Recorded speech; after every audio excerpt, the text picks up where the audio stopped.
Yeah, I was thinking like because like I don't know, man. It's like every time I think about something, I reach next power levels or something, and like I realize like more things of what's going on. And I was riding my bike and I went up to this cafe and I went up to these women and I was asking them like uh, the protest yesterday, like, 'cause I live in Richmond, and I was asking what was it about? Was it about keeping the statue or removing it?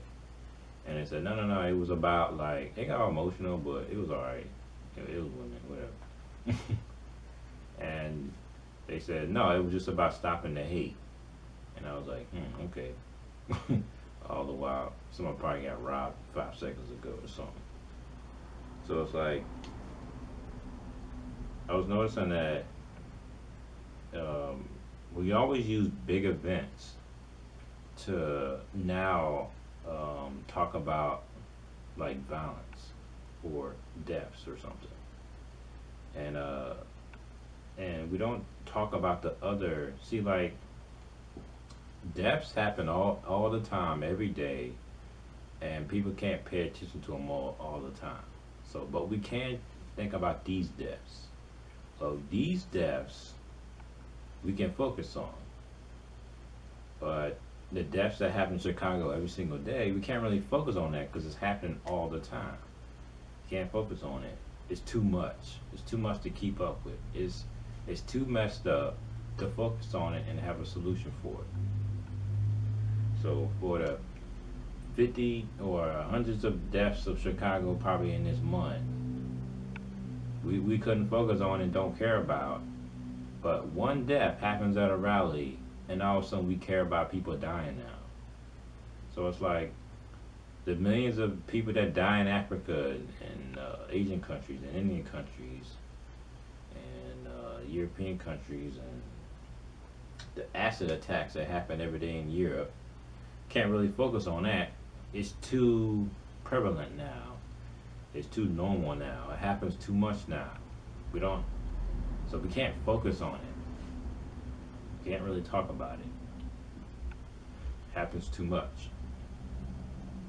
So it's all this fake love for people we don't know. We don't love them when they're alive, and now we love them when they're dead. So we're like celebrating basically death. We only cared about the person because they're dead. We didn't care about them when they were alive. And the problem with this whole situation is that the left asked for it.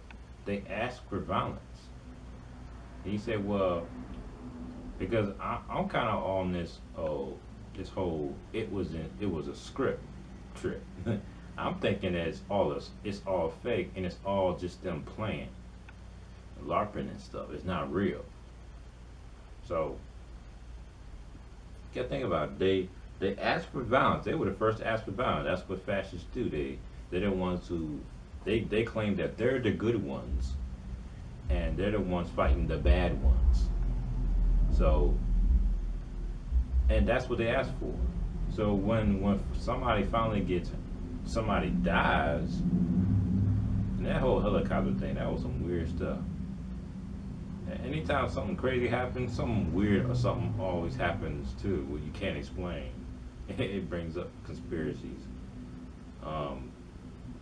So yeah, they were messing with the guy in the beginning. They were hitting his car, and he might have been in the military. He might have been going through some flashbacks or something, and he started tripping. He did what he would have did if he was on the battlefield. He might have been in the military. I don't know. So you're usually on the battlefield when you're over there. So you leave to come to America, and you assume that it's not going to be another battlefield, but it is. So I don't know. It's like it probably just set them off.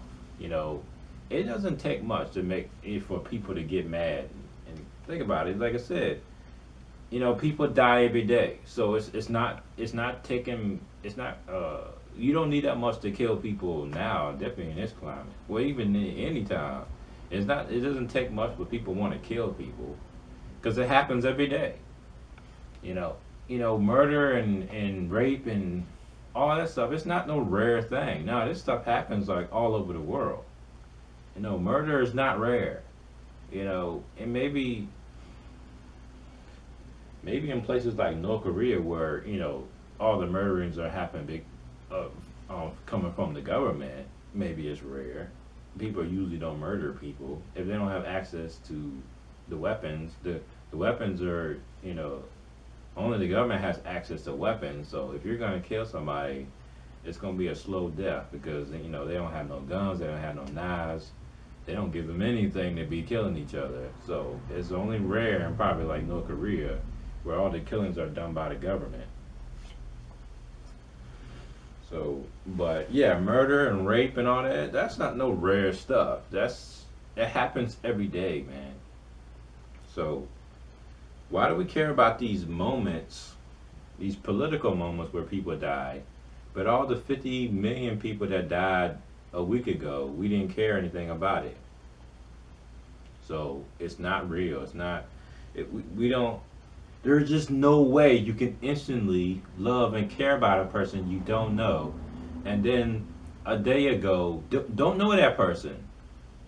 Didn't care about that person when they was alive, and then instantly, because it's a political statement, a political moment, all of a sudden you care about them now. There's no way you can. It's like it takes a lot to hate. It takes a lot to love, or a lot to like, or a lot to not like. Um, like when people murder people, I mean, um, it's usually personal. They know that person. So I don't know. Maybe we can sometime. Like I don't know. I'm not contradict myself saying that uh, we can. It doesn't take much to murder someone. Um, but at the same time, say it. It doesn't take much to love someone. Um, but actually, it does. Yeah. It's gonna be hard to instantly love a person you don't know, or instantly hate a person you don't know. But sometimes it happens, you know. But it's always there. You always gonna get something for it, you know. So anyway, so I was thinking that the liberals are. Now I understand what they're doing. Like the liberals are actually the children of the conservatives, and they're actually still conservative. You know, like the conservatives are. Let's say, Democrats they're like secretly racist. No, wait. The alt-right and Ku Klux Klan are openly racist. And then you got the liberals who are secretly racist. And the conservatives are kind of racist too. But it's like they're a different type of racist. They're like, they want their communities to be mostly white. But they still won't do much to stop the black man or the Hispanic or minority to make it. They'll just won't get in their way when it comes. They won't make it hard for blacks to make it. Matter of fact, they'll probably try to help them a little bit. But they believe in individualism, and they believe that we all have equal opportunity. So we won't stand in your way, and we also won't help you either. We want you to do it yourself. So if you do make it, they were like, good job. They'll leave you alone, you know. And they know it's going to be a few anyway. So if the communities are usually mostly white, and when people finally do make it, they figure, well, you made it, so we'll leave you alone. You know, it's always going to be a few blacks or a few Hispanics or Indians or Asians anyway in their community, so they don't really care. But if it comes to a point where it's too many blacks or too many Arabs or too many Asians, that's when they move. Because they know all their cultures and values are going to change. So conservatives They're racist too, but it's like a different type. They're racist. They prefer to live around only whites, but they're not gonna hurt any other race. They're almost like the what the alt right is claiming to be. They don't hate other races. They're just saying that we want a white nation. The conservatives are not gonna be like, well, we want our only white neighborhood. They will let some blacks in or some other races in. They're not gonna stop them. But if I guarantee if the community becomes too black, they're gone because they know the culture is gonna change. Anyway, so you got the liberals also secretly racist. They pretend they're not racist, but they're just as racist. No, no, no. They're like the liberals are actually way more racist than the conservatives. The conservatives might give a black person a chance, but I guarantee you, if their neighborhood becomes too black, they're gone. But the liberals, they're different. What the liberals are trying to do is once they remove history, because they're trying to remove history because they don't have white guilt. No, what they have is they want to remove all the bad stuff white people did and replace it with all what the good stuff that white people did. So they want only the history to look like that only thing whites did is what is the good stuff. Anything the whites did, because the conservatives are like, no, no, no, and the blacks, even blacks, are like, no, we shouldn't be destroying history. We need to remember. So the blacks are like, and the liberals don't care what the blacks think. They know that the blacks don't want to remove history because the blacks want to remember what not to do. Remember what the whites did. But the liberals don't care about what the blacks want. They're going to remove history anyway. So that's why they don't really care about what blacks think. They don't care about what everybody else thinks. All they care about is what they think. So the conservatives are like, no, no, don't remove history. No, we need to know. Blacks like, don't remove history. We need to remember that y'all did some crazy stuff. But liberals like, no, no, no. We need to remove history. We remove all the bad stuff that we did, so that we don't have to think about it anymore. So all the good stuff that we're gonna do when we remove history, that's the only thing we're gonna remember is what the liberals did. See, huh? Yeah. Look at the liberals. Look what they did. They changed communities. They removed crime from communities. They removed bad stuff from communities. Look what they did. All the stuff they did for gays. Look what all the good stuff they did for trans. Look what all the good stuff they did for the city. See, that's the only history they want you to know. Is look what we did for the gays. Look what we did for the trans. Look what we did for the city. So this is what they're trying to do. They're gonna. It's not about all this other crap. They don't care about socialism. These people are not socialists. Only people are socialists is people that ain't got a good job. If you ain't got a good job, you're probably going to be a socialist. Of course you're a socialist, man. You don't have a lot of money. You want more money? Okay, socialism is going to provide that? Okay, yeah, I'm a socialist now. You're only socialist by the choices you made, and then the outcome of your choices. So yeah, you're a socialist now. But if you have a good job and stuff like that, you ain't no socialist. You're just pretending. You're just playing with people. So yeah, most liberals. Well, I would say all liberals are pretty conservative, but they're like, let's say secret. Let's say closet conservative. They pretend they're not conservative, but their parents are conservative. When liberals usually come into a city, they usually change the demographic race of that city, and yeah, I'm in Richmond, man. It's like you see a block, right? It'll be all white on that block. And then you go up another street, it'll be all black. And then we go up another street, it'll be all white. And it's like, whoa, what happened?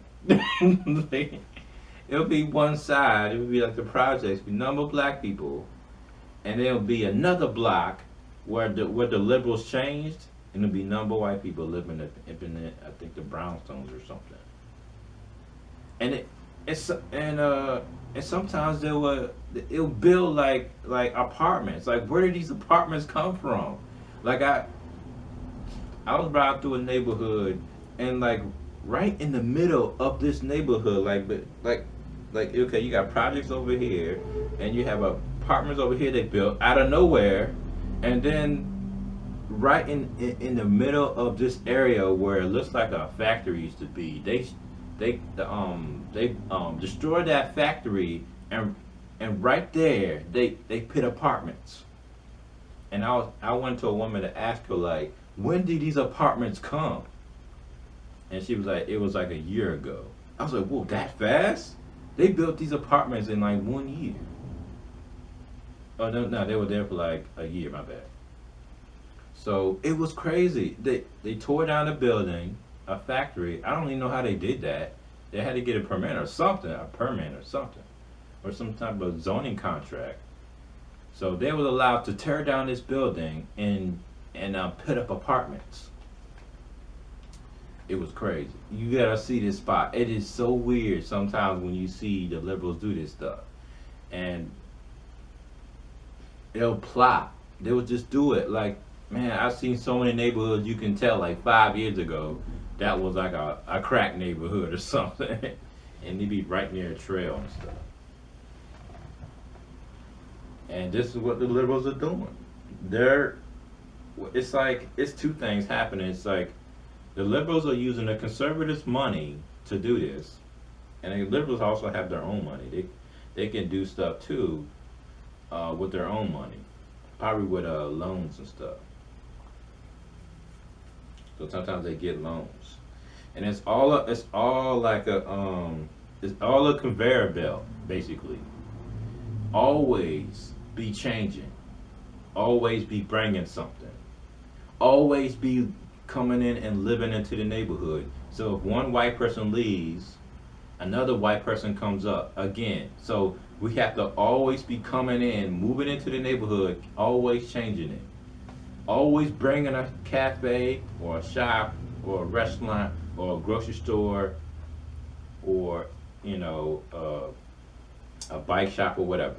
You have to always be making it happen, so people will always be understanding what's going on. We're making the changes all the time. So keep it going all the time. Like don't stop.